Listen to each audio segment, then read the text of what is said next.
Kalau tadi saya ngasih contoh diselingkuhin itu sebetulnya cuman bercanda ya. Karena diselingkuhin ini pastinya bukan ujian, tapi musibah. Pengkhianatan ya, tidak ada tempat. Gimana kita ngelawan perasaan kita kalau lagi kayak gitu?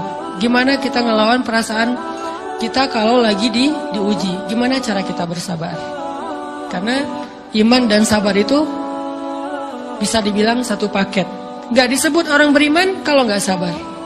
Dan insya Allah orang yang sabar itu adalah ciri-ciri orang beriman. Gak mungkin disebut orang beriman kalau gak sabar. Kita pikir memang iman itu hanya ucapan.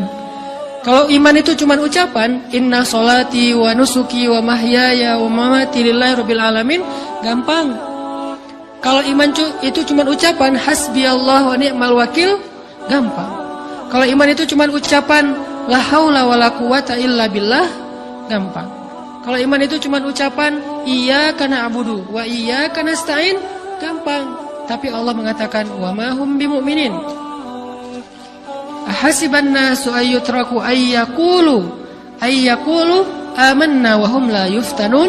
Emangnya cukup dengan hanya mengatakan kami telah beriman lalu tidak diuji? Ternyata iman adalah sabar dalam ujian. Jadi enggak mungkin orang disebut beriman sementara dia tidak sabar, sementara dia emosional, sementara dia temperamen, sementara dia orangnya meledak-ledak, sementara dia orangnya mengeluh, sementara dia orangnya berputus asa. Enggak mungkin. Karena ulama mengatakan la tayasu. La tayasu, jangan berputus asa. Fa innal ya's laisa min akhlaqil muslim atau mukmin.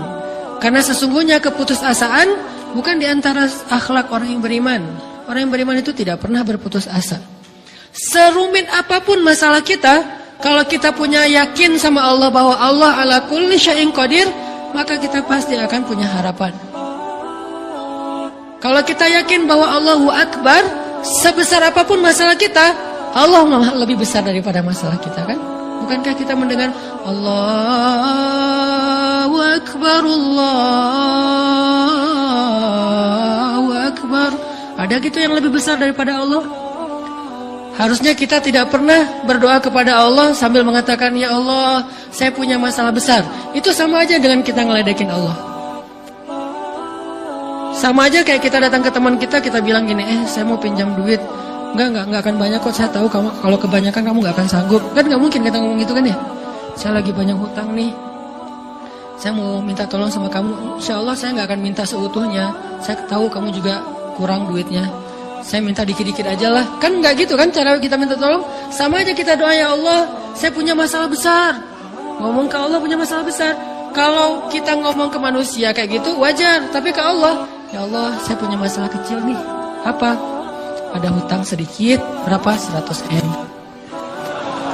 Allah kan ghaniyun, maha kaya. Jadi jangan pernah mengatakan 100 M itu besar di hadapan Allah. Kita ngeremehin Allah banget. Bukankah Allah maha kaya? Jangan pernah mengatakan bahwa musibah kita, ditinggalkan orang yang kita cintai, dibully seluruh dunia, itu besar di hadapan Allah. Bukankah Allah cukup buat kamu, kata kamu? Inna sholati wa nusuki wa mahyaya hasbiyallahu ni'mal wakil. Jadi Allahu Akbar. Sehingga kalau kita berdoa, ya Allah, saya punya sedikit masalah. Bukankah Umar pernah mengatakan, ya nafsi, idza dhaqat alaikid dunya, fala taquli ya rabbi indi hammun kabir, faquli ya hammun indi rabbun kabir. Wahai jiwaku, kalau kamu merasakan kesempitan, kegalauan, bingung, sakit, jangan pernah kamu mengatakan, ya Rabbi, saya punya masalah besar. Tapi katakanlah, wahai masalah, saya punya Rabb yang maha besar. Iman dan harapan, berharap, itu nggak bisa dipisahkan. Iman dan sabar itu nggak bisa dipisahkan. Iman dan berserah diri atau menyerahkan urusannya, tawakul atau kita nyebutnya tawakal, nggak bisa dipisahkan. Bagaimana kita mau menyebut diri kita mukmin sementara kita nggak sabar ketika diuji dengan perasaan? Alhamdulillah kalau kita selama ini masih bersabar dengan ujian fisik. Ujian fisik yang setiap hari kita alamin apa? Lelah, capek, pulang kerja, pulang sekolah, pulang dari kampus, ngaji. Capek kan? Belum lagi macet-macetan, belum mandi pula. Dari tadi pagi, dari semalam kurang tidur. dan segala macam. Lelah, capek, ngantuk, kadang-kadang sampai drop kesehatan kita. Kita bisa lalui itu, nggak apa-apa, capek-capek juga. Yang penting saya pengen belajar. Jalan nih jauh-jauh, ada yang dari Sumedang, ada yang dari Lembang, ada yang dari Banjaran, dari mana-mana datang pengen ngaji. Jarak jauh nggak apa-apa, macet nggak apa-apa, lelah nggak apa-apa, habis duit nggak masalah. Tapi sampai di sini kesenggol dikit aja sama teman kita, dalam ucapan mungkin, dalam ekspresi, kadang-kadang kita senyumin gak dibalas senyum, atau mungkin hal-hal sepele, itu bikin seolah-olah amal kita yang udah habis-habisan tadi jadi berkurang sampai habis pahalanya. Ujian perasaan.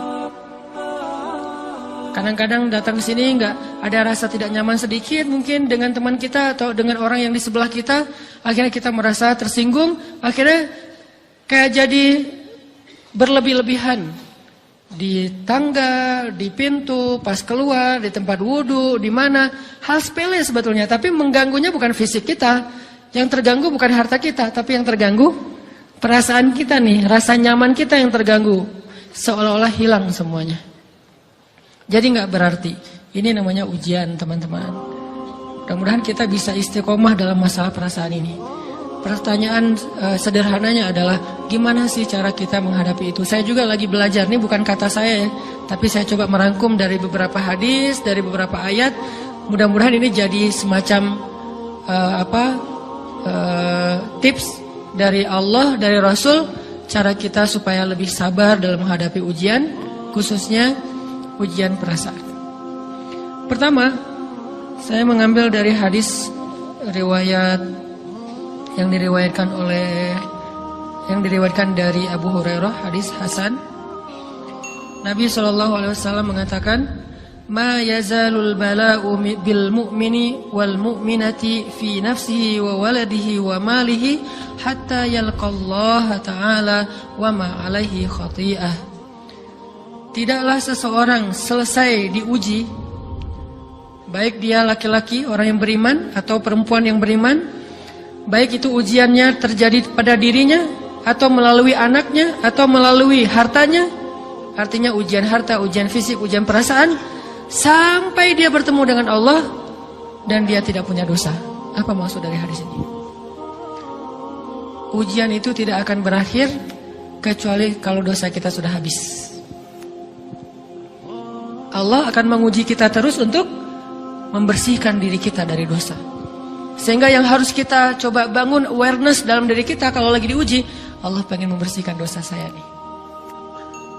Sehingga kita ridho dengan ujian, bukan ikhlas ya. Kalau ikhlas ibadah, kalau ujian ridho, rela. Saya ridho ya Allah, walaupun ini berat. Saya ridho ya Allah, walaupun saya berharap Engkau beri jalan keluar. Saya ridho ya Allah, walaupun saya berharap ditolong oleh Allah. Tapi tetap ridho diberikan ujian itu, sambil berdoa diberikan jalan keluar, ditolong, diberikan keajaiban. Cuma